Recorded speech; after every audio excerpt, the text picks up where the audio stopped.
My girlfriend talks in her sleep. She's been saying the most horrible things recently. I'm infatuated with her. Utterly infatuated. And it wasn't at a healthy level. Far from it. I would think about her every moment she was away. I would sometimes sit on my couch and just stare at my phone, waiting for her to text.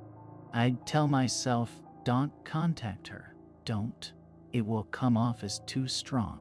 But then I'd still find myself clicking her name on my contact list before my inner voice would continue.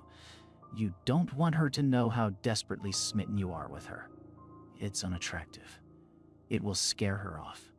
No, you must wait for her to call you this time. But it was excruciating and exhausting, almost unbearable. I once heard that the ancient Greeks believed that falling madly and irrationally in love with somebody was a curse that you would wish upon your enemies.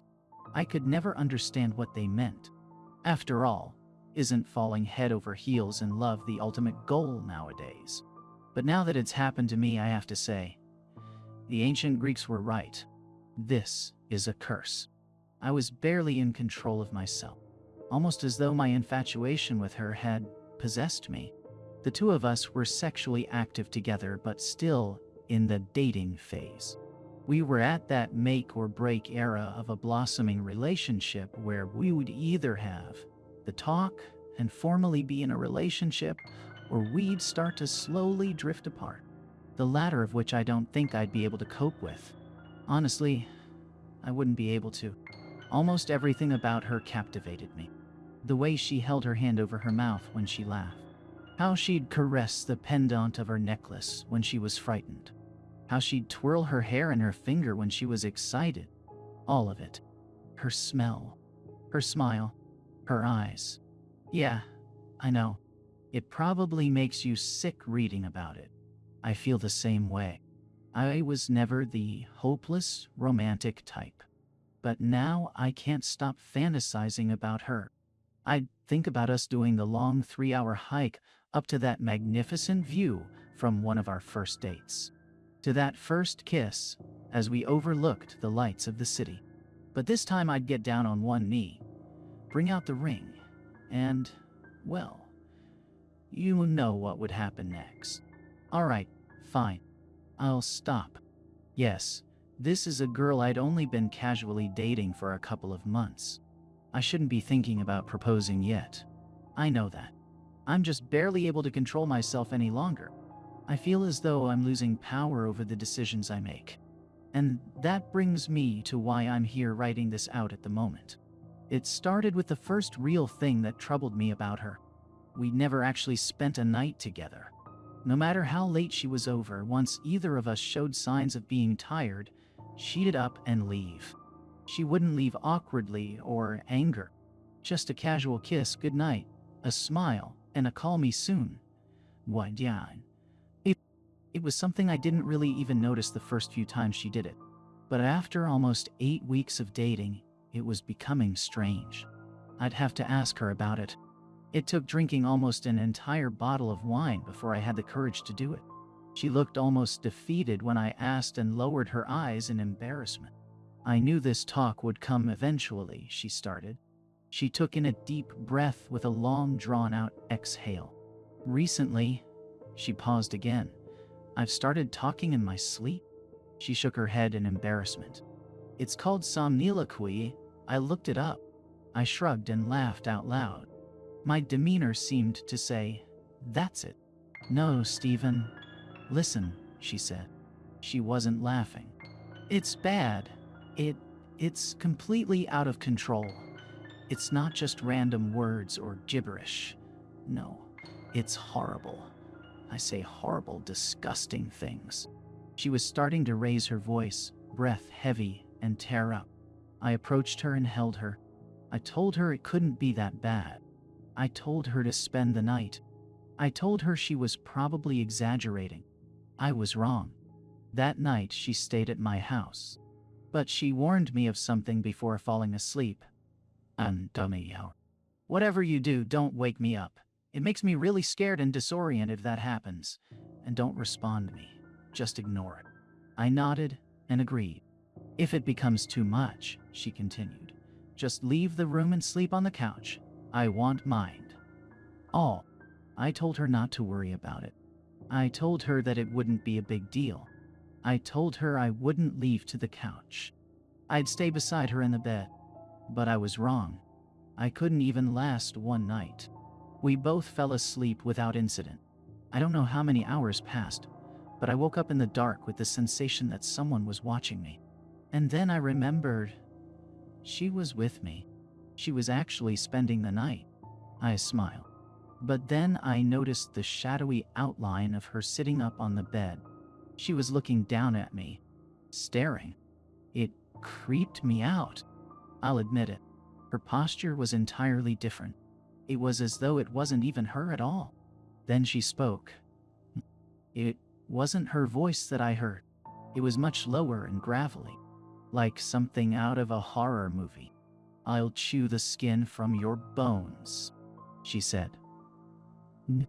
I froze. At first, I just kept looking at her.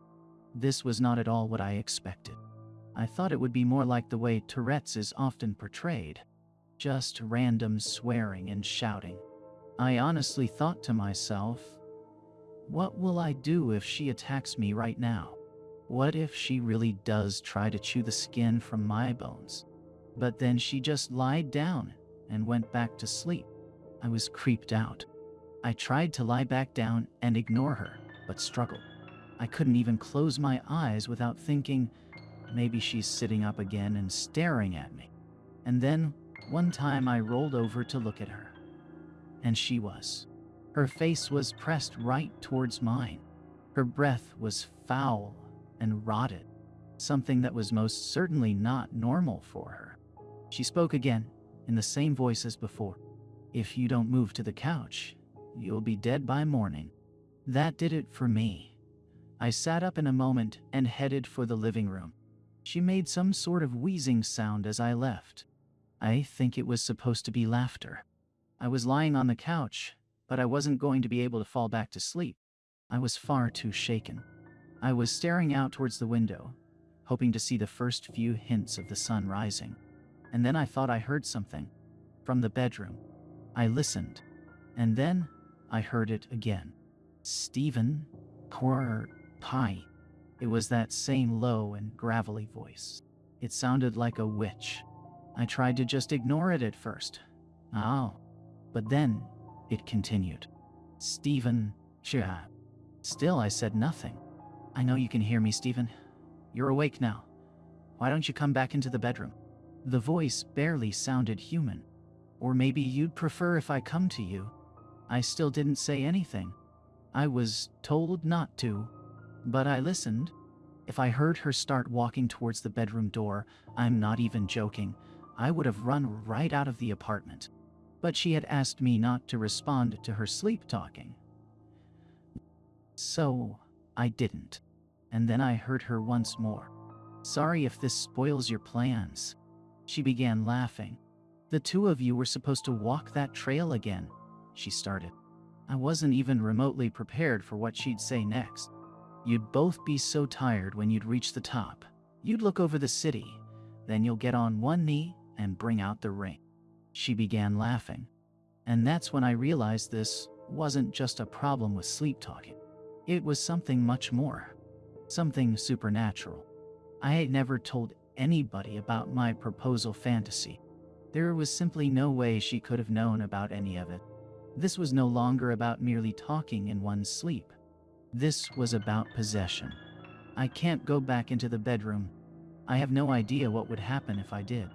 Instead, I'm going to wait it out, holding up in my living room until the sun rises. I have a couple more hours yet. I can hear her laughing occasionally in the bedroom. It's still not her voice. Still that same low-pitch cackle. But as I sit on my couch writing this out, here's what scares me the most. Maybe my infatuation and utter obsession with her wasn't normal. I said before that I felt like I was losing control of myself. More so, I believe, than the typical falling in love story. No. I fear that the infatuation I felt was the entity slowly taking control of me. of it controlling my thoughts, fears, ambitions, and anxieties. Maybe once I become completely absorbed, a transfer would occur, and she would be free of it. I know I should leave, that I should open the front door, get in my car, and drive away from here. But I can't. I can't leave her. I've already lost control. I'm infatuated with her. Utterly infatuated.